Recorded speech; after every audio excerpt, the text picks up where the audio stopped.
Hello viewer, July গণ অভ্যন্তরে বাংলাদেশের ইতিহাসে এক বিস্ময়স্মরণীয় অধ্যায়।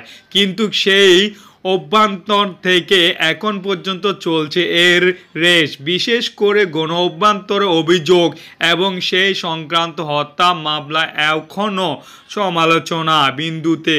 কি ঘটতে এই মামলাগুলোতে, চলুন 1 মিনিটে বিশেষ পরিস্থিতি জেনে নেওয়া যাক।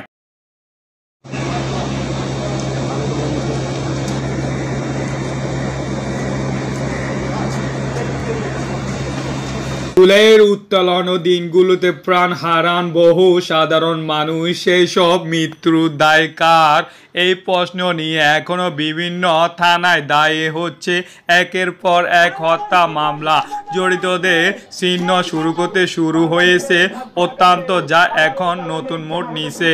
ভারতের প্রেসক্রিপশনে, লন্ডনের প্রেসক্রিপশনে, আমেরিকার প্রেসক্রিপশনে এই মামলাগুলোতে শুধু সাধারণ ব্যক্তি নন, নাম আছে বিভিন্ন উচ্চপদ কর্মকর্তা, এমনকি রাজনৈতিক প্রভাবশালীদেরকে ফেঁসে যাচ্ছেন আর কে রেহাই পাচ্ছেন না তা নিয়ে চলছে তুমুল জল্পনা। তন্ত্রের গতি প্রকৃতি দেখে অনেকে বলছেন আরও বড় তথ্য ফাঁস হতে পারে।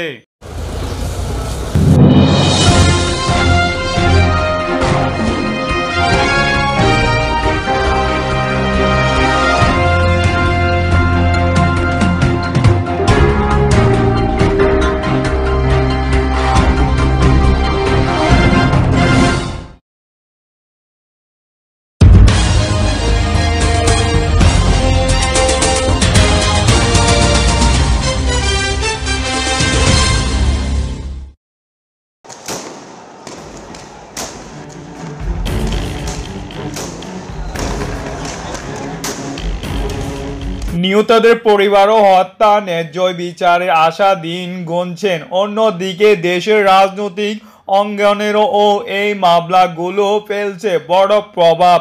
তো দর্শক, আপনাদের কি মনে হয় এই মামলাগুলো শেষ পর্যন্ত কি হবে, ন্যায্যভাবে কি মিলবে? কমেন্ট করে জানান আপনার মূল্যবান মতামত।